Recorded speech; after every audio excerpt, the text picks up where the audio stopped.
পুরো দিন চার্টে বসে থাকলে লাভ হয় না, এই কথাটা শুনতে সহজ, কিন্তু ট্রেডিং জীবনে এটা বুঝতে আমাদের বছরের পর বছর লেগে যায়।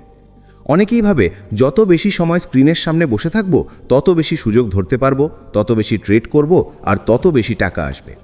বাস্তবটা ঠিক উল্টো। ট্রেডিং কোনো হার্ড লেবারের কাজ না, এটা স্মার্ট ওয়েটিংয়ের খেলা। এখানে কাজ কম, অপেক্ষা বেশি। ধরুন সকাল থেকে মার্কেট খুলেছে, আপনি চার্ট অন করে বসে আছেন। প্রথম 5 মিনিটে কিছু হচ্ছে না, তারপর হঠাৎ একটা ক্যান্ডেল বড় হলো, মনে হলো এই বুঝি মুভ শুরু। আপনি এন্ট্রি নিলেন। 2 মিনিট পরেই দাম উল্টো দিকে গেল, স্টপ লস কাটলো। মাথায় চিন্তা এলো ভুল হয়েছে, আরেকটা এন্ট্রি নিতে হবে। আবার ট্রেড, এইভাবে একটার পর একটা ট্রেড, আর দিনের শেষে দেখলেন চার্টে পুরো দিন ছিলেন কিন্তু অ্যাকাউন্ট ছোট হয়ে গেছে। সমস্যা চার্টে থাকা না, সমস্যা হলো অকারণে চার্টে থাকা। মার্কেট সবসময় সুযোগ দেয় না, দিনে হয়তো একবার, বড়জোর 2বার এমন সেটআপ আসে যেখানে রিস্ক কম, ক্ল্যারিটি বেশি। বাকি সময়টা মার্কেট শুধু আপনাকে ধৈর্য পরীক্ষা করে। যারা এই পরীক্ষায় পাশ করতে পারে তারাই লং টার্মে টিকে থাকে। ট্রেডিংয়ে সবচেয়ে কঠিন কাজটা হলো কিছু না করা, চার্ট দেখেও ট্রেড না নেওয়া। মুভ হচ্ছে, ক্যান্ডেল বড় হচ্ছে, ভলিউম বাড়ছে, তবু নিজের রুলের বাইরে হলে চুপচাপ বসে থাকা। এই চুপচাপ বসে থাকাটাই আসলে কাজ, কারণ আপনি তখন নিজের ক্যাপিটাল বাঁচাচ্ছেন, নিজের মানসিক শক্তি বাঁচাচ্ছেন। অনেক নতুন ট্রেডার মনে করে আজকে তো সময় আছে, পুরো দিন বসেই দেখি। এই ভাবনাটাই সবচেয়ে বিপজ্জনক।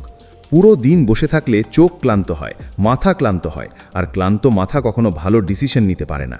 সকালে যে সেটআপটা পরিষ্কার লাগতো, বিকেলে সেটাকেই সন্দেহজনক মনে হয়। তখন আপনি রুল ভাঙেন, এন্ট্রি তাড়াতাড়ি নেন, স্টপ লস সরান, টার্গেট ছোট করেন। এর ফল একটাই, লস। ট্রেডিংয়ে প্রফেশনাল আর অ্যামেচারের পার্থক্য খুব ছোট একটা জায়গায়। অ্যামেচার সারা দিন চার্টে বসে থাকে সুযোগ খোঁজার জন্য। প্রফেশনাল আগে থেকেই জানে সে কি খুঁজছে, সেই জিনিসটা না পাওয়া পর্যন্ত সে চার্টের দিকে তাকাই না। তার কাছে ট্রেড না নেওয়াও একটা ডিসিশন, এবং সেটা অনেক সময় সবচেয়ে ভালো ডিসিশন।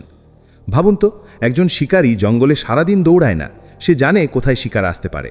সে সেখানে অপেক্ষা করে ঘন্টার পর ঘন্টা। হঠাৎ সুযোগ এলে একবারেই কাজ শেষ। ট্রেডিংও ঠিক তাই। আপনি যদি প্রতিটা নড়াচড়ার পেছনে দৌড়ান, তাহলে শেষ পর্যন্ত ক্লান্ত হয়ে পড়বেন আর ভুল করবেন। আরেকটা বড় সমস্যা হলো ওভার ট্রেডিং। চার্টে বেশি সময় থাকলে মনে হয় আজকে কিছু একটা করতেই হবে। এই কিছু একটা করার চাপ থেকেই আসে অপ্রয়োজনীয় ট্রেড। মার্কেট আপনাকে বাধ্য করে না ট্রেড করতে, আপনার নিজের মনই আপনাকে বাধ্য করে। এই মনকে কন্ট্রোল করাই আসল স্কিল। অনেক অভিজ্ঞ ট্রেডার দিনের শুরুতেই নিজের লেভেল মার্ক করে রাখে, উপরে এই জোন, নিচে এই জোন। এই লেভেলের বাইরে মার্কেট থাকলে সে আর চার্ট দেখে না। সে জানে তার কাজ শেষ।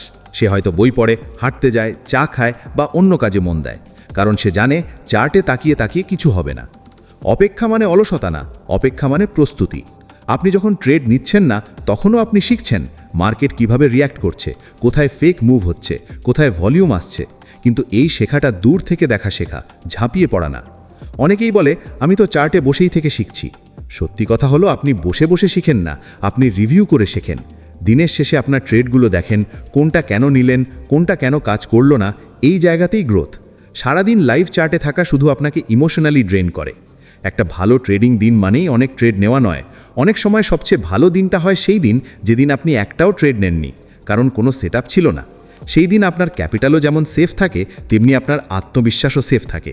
ট্রেডিংয়ে টাকা আসে ডিসিপ্লিন থেকে, অ্যাকশন থেকে না। সঠিক জায়গায় সঠিক সময়ে অ্যাকশন, তার আগে এবং পরে অনেক লম্বা অপেক্ষা। এই অপেক্ষার সময়টাই আপনাকে আলাদা করে দেয় ভিড় থেকে। যেদিন আপনি বুঝে যাবেন যে চার্টে কম থাকা মানেই কম সিরিয়াস হওয়া না, বরং বেশি প্রফেশনাল হওয়া, সেদিন থেকেই আপনার ট্রেডিং বদলাতে শুরু করবে। আপনি কম ট্রেড নেবেন, কিন্তু ভালো ট্রেড নেবেন। লস কম হবে, মানসিক চাপ কম হবে, আর ধীরে ধীরে কনসিস্টেন্সি আসবে। মনে রাখবেন, মার্কেট সব দিন সুযোগ দেয় না, কিন্তু যারা ধৈর্য ধরে অপেক্ষা করতে পারে তাদের জন্য সুযোগ ঠিকই আসে। পুরো দিন চার্টে বসে থাকলে লাভ হয় না। লাভ হয় তখনই যখন আপনি জানেন কখন কিছু না করাই সবচেয়ে বড় কাজ।